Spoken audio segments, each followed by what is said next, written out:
Hello, स्वागत है आप सभी का मेरे चैनल में। आज हम पढ़ेंगे BA first year second semester का इंग्लिश पोइट्री का chapter the world is too much with us by William Wordsworth. अगर आप थोड़ा सा पोइट के बारे में पढ़ना चाहें तो आप यहाँ से पढ़ सकते हैं। वैसे तो पोइट के बारे में इतना पूछेगा नहीं, पोएम से रिलेटेड ही क्वेश्चन करेगा। चलिए स्टार्ट करते हैं। The world is too much with us, late and soon getting and spending we lay waste our powers. Little we see in nature that is ours. We have given our heart away, a sordid boon. This sea that bears her bosom to the moon, the winds that will be howling at all hours, and are up gathered now like sleeping flowers. For everything, we are out of tune. It moves us not. Great God, I had rather be a pagan suckled in a creed out one.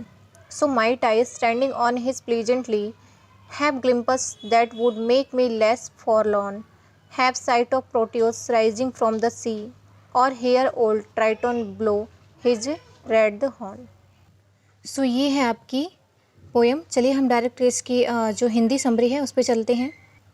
इसमें poet कहते हैं, भौतिक दुनिया शहर की जिसमें हमारी नौकरियां, हमारे असंख्य वित्तीय दायित्व हमारे जीवन को अस्वस्थ स्तर तक नियंत्रित करते हैं। हम हमेशा क्या करते हैं, एक चीज़ से दूसरी चीज़ की ओर भागते रहते हैं। मतलब हम कुछ चीज़ें खरीदते हैं, फिर उसे हटाते हैं, फिर हमेशा हम क्या करते हैं, कमाने और खाने में ही रह गए। इसमें पोएट ने बताया है कि जो ह्यूमन है वो एक बर्डन बन गया इस अर्थ पे, क्योंकि जो प्राकृतिक चीज़ें हैं वो उनको क्या करिए, नष्ट करती जा रही है। उसके बाद देखते हैं कि हम हमेशा एक चीज़ से दूसरी चीज़ की ओर भागते रहते हैं। हम एक दिन पैसा कमाते हैं और बस अगले दिन खर्च करने के लिए यही करते हैं। हम पैसा कमाते हैं और उसको बस खर्च करते हैं। यही हमारी जो रोज़ के नियम हो गए हैं, आजकल के तो ज़्यादातर यही नियम हो गए हैं। और इसका परिणाम यह है कि हमने अपनी मानवता के एक मर्म को नष्ट कर दिया है। हम जो ज़िंदगी एक नेचर जिनने जो हमें लाइफ दिया है, जो सुंदरता दी है, उसको हम इंजॉय नहीं करते, हम उस पर ध्यान नहीं देते हैं। हम बस अपनी लाइफ में देते हैं कि हमें पैसा कमाना है और हमें बस इंजॉय करना है, कमाना है और उड़ाना है। हमने क्या किया है, प्रकृति से जुड़ने और शांति पाने की क्षमता खो दी है। क्योंकि आजकल आप देखोगे, जो भी जाता है अगर कहीं घूमने जाते हैं कहीं कोई भी, तो वहाँ पे कूड़ा बहुत करके आते हैं। कोई सी भी वेस्टेज चीज़ हो तो वो उसको डस्टबिन में डाल के नहीं आएंगे, जहाँ जाएंगे वहीं पे वो फैला देंगे। तो हम अगर जाते भी हैं कहीं घूमने, प्रकृति में कहीं पहाड़ों में जाएँ, तो वहाँ पे हम गंदगी बहुत करके आते हैं। बिल्कुल हमने अपनी मानवता को एक नष्ट कर दिया है। भौतिक लाभ के बदले हमने अपनी भावनाओं और जीवंतता को त्याग दिया है। हमें सिर्फ लाभ ही लाभ चाहिए तो ही हम कुछ कर सकते हैं, वरना हम प्रकृति के लिए कुछ भी नहीं करते। अच्छा, भौतिक लाभ के बदले हमने भावनाओं और जीवंतता को त्याग दिया है। यह महासागर जो अपनी सतह पर चांदनी को प्रतिबिंबित करता है और शांतिपूर्ण क्षणिक वायुहीन रात जो फूलों की तरह है, जिनकी पकड़ियाँ ठंड में सिमटी हुई हैं, ये प्राकृतिक विशेषताएं अब भी मौजूद हैं हमारे लाइफ में। देखिए हमारी ज़िंदगी में बहुत सारी ऐसी प्राकृतिक चीज़ें हैं जो अपने आप चीज़ें घटित होती हैं और अपने आप ही चलती हैं। जैसे कि चांद की यहाँ पे बात की गई है, और यहाँ पे देखेंगे कि आप महासागर की बात की गई है, उन फूलों की बात की गई है, उन पंखुड़ियों की बात की गई है, वायु की बात की गई है।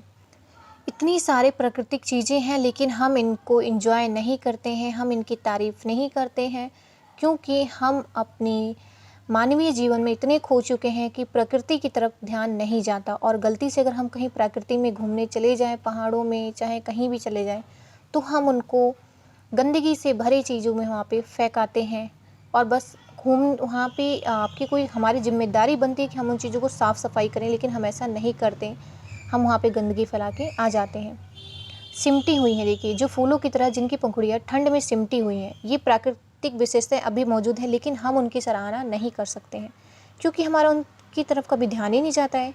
हमारे जीवन का प्रकृति से कोई सरोकार नहीं है, फलस्वरूप उस प्रकृति का हम पर कोई भावनात्मक प्रभाव नहीं पड़ता, क्योंकि हम उससे कोई लेना देना नहीं है। इसीलिए हमारा क्या है, कोई उन पे भी हमारा भावनाएं हमारी उनसे जुड़ी हुई नहीं है। अगर हमें घर चाहिए तो हम पूरे एक जंगल को कटवा सकते हैं, ये क्योंकि वो हमें उनसे लगाव नहीं है। हमें सिर्फ अपनी जो भौतिक चीज़ है, सुखों को भोगना हमें ज़्यादा अच्छे से आता है। हे भगवान, मेरी इच्छा है कि मैं ऐसी संस्कृति में पलूँ बढ़ूँ जो कई देवताओं की पूजा करती हूँ। बिल्कुल, मैं जो कवि हैं वो कहते हैं कि मैं ऐसी संस्कृति में जन्म लूँ जो कई देवताओं की पूजा करते हैं, हालांकि वह धर्म अब पुराना हो चुका है।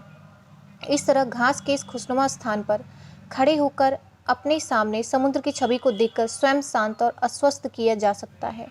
मैं अपनी आंखों के सामने समुद्र के देवता प्रोटियस को आकार लेते हुए देख सकता हूँ, दूसरे समुद्र देवता टाइटन को सुन सकता हूँ और अपना पौराणिक वलयाकार अंडकार शंख को फूंकते हुए देख सकता हूँ। कभी कहते हैं कि मैं घास के मैदान के सामने जो समुद्र है उसे देखने से कभी का जो मन है वो शांत हो जाएगा। अगर वो समुद्र की तरफ ध्यान से देखें तो हो सकता है कि उन्हें प्रोटियस समुद्र के देवता मिल सकते हैं या दिख जाएं, और ट्रेशन जो ग्रीक गॉड है हो सकता है कि उन्हें शंख की आवाज़ सुनाई दे दे।